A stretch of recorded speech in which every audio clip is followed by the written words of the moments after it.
Switzerland থেকে শুরু করে সর্বশেষ শ্রীলঙ্কা পর্যন্ত এই 26টা দেশে একটা উদাহরণ নাই যে পৃথিবীতে মানুষ গণভোটের রায় মানে নাই, এইরকম কোন উদাহরণ দুনিয়ার ইতিহাসে একটাও নেই। গণ-অভ্যুত্থান কি সংবিধান মেনে হয়? জগতে কোথাও শুনছেন কেউ এই কথা বলে যে গণ-অভ্যুত্থান হয়েছে সংবিধান মেনে? সংবিধান মেনে তো গণ-অভ্যুত্থান হয় না, গণ-অভ্যুত্থান হয়েই তো বাইরে থেকে, এবং একইভাবে এখানে বাইরে থেকে হয়েছে। এখন এটাকে আদালতের সাবজেক্ট ম্যাটার বানিয়েছেন। আমি আপনাদেরকে লাস্ট অনুরোধটুকু এটাই করার, আমার কনক্লুশনটা এটা যে যদি গণভোটের ফলাফল মেনে নিয়ে সংবিধান সংস্কার সভার বা পরিষদের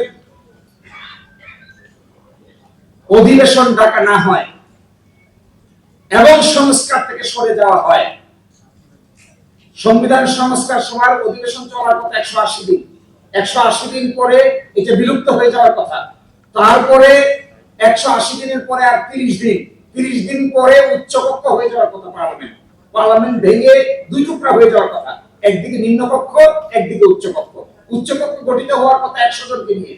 তার মধ্যে ভোটের পার্সেন্টেজ অনুযায়ী বিরোধী দলীয় জোট প্রায় 40% ভোট পেয়েছে, 100-র ভিতরে 40 পাওয়ার কথা, আর বাকিগুলো অন্যরা ভাগযোগ করে পাওয়ার কথা। এই কর্মকাণ্ড যদি আপনারা প্রদর্শন না করেন আর গণভোটের রেজাল্টটা মেনে পরবর্তী পদক্ষেপ যদি না নেন, তাহলে এটা হবে বাংলাদেশের ইতিহাসে, আমার মনে হয় বাংলাদেশ না, আমি এখানে 26টা দেশের নজির নিয়ে আসছিলাম, এত কিছু বলার এখানে চান্স নাই। একেবারে সুইজারল্যান্ড থেকে শুরু করে সর্বশেষ শ্রীলঙ্কা পর্যন্ত এই 26টা দেশে একটা উদাহরণ নাই যে পৃথিবীতে মানুষ গণভোটের রায় মানে নাই, এইরকম কোন উদাহরণ দুনিয়ার ইতিহাসে একটাও নেই। তো আমি আপনাদেরকে অনুরোধ করব, আপনাদের উচিত হবে, আমাদের সকলের উচিত হবে এই গণভোটের রায়টা আপনারা মেনে নেবেন। You will comply with the referendum, and according to the referendum you will comply with the other provisions of the order, and you will call for some constitution reform. Assembly meeting ডাকবেন, সেই meeting 180 দিনের মধ্যে শেষ করবেন, শেষ করার পরে দ্বিকক্ষ বিশিষ্ট পার্লামেন্ট হয়ে যাবে, সংস্কারগুলো বাস্তবায়ন করবেন, গণভোট ইমপ্লিমেন্টেড হবে, তখনই বাংলাদেশ একটা নতুন যাত্রার সূচনা হতে পারে। আর যদি তা না হয় তাহলে যেই লাও সেই কদুই থেকে যাবে, আরেকটা সাংবিধানিক ক্রাইসিস তৈরি হচ্ছে, অনাস্থার ক্রাইসিস তৈরি হচ্ছে, কোর্টে গিয়ে ক্রাইসিস তৈরি হচ্ছে। আমি খুব অবাক হই, এই রাজনৈতিক প্রশ্নের সমাধান তারা কোর্টে নিয়েছে। আচ্ছা বলেন তো, তত্ত্বাবধায়ক সরকারের সমাধান বাংলাদেশের কোর্ট দিয়ে বাংলাদেশের ইতিহাসে কি ভালো হবে না খারাপ হলো? তত্ত্বাবধায়ক সরকার প্রবর্তন করেছিলাম আমরা রাজনৈতিক ভাবে, এটাকে ওনারা নিয়ে গেছেন কোর্টে, কোর্টকে বলছেন অসাংবিধানিক। 17 বছর দেশে আগুন জ্বলছে, এখন এসে কোর্ট আবার বলছেন সাংবিধানিক।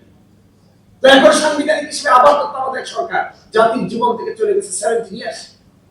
This approach is a bad approach, chaotic approach, destructive approach, unconstitutional approach, unpolitical approach, unstable approach. A responsible political party must take responsible approach.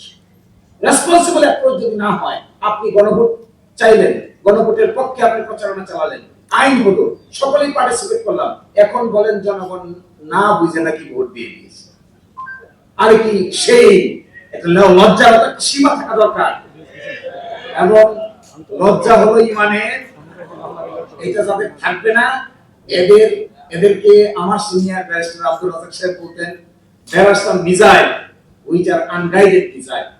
আপনি যদি মিসাইল ছুড়েন আর মিসাইলের নিয়ন্ত্রণ নিজের হাতে রাখতে না পারেন, এই মিসাইল কার বাড়িতে কোন শিশুকে কোন নারীকে হত্যা করবে এটা আপনি কোনোদিনই খুঁজে পাবেন না, কারণ this is what is an unguided missile. আর উপর দিকে যেভাবে থুতু দিচ্ছেন, আমি কোয়াইট শিওর এই থুতু আপনাদের নিজের গায়ে কয়েকদিন পরে ঘুরে আসে পড়বে।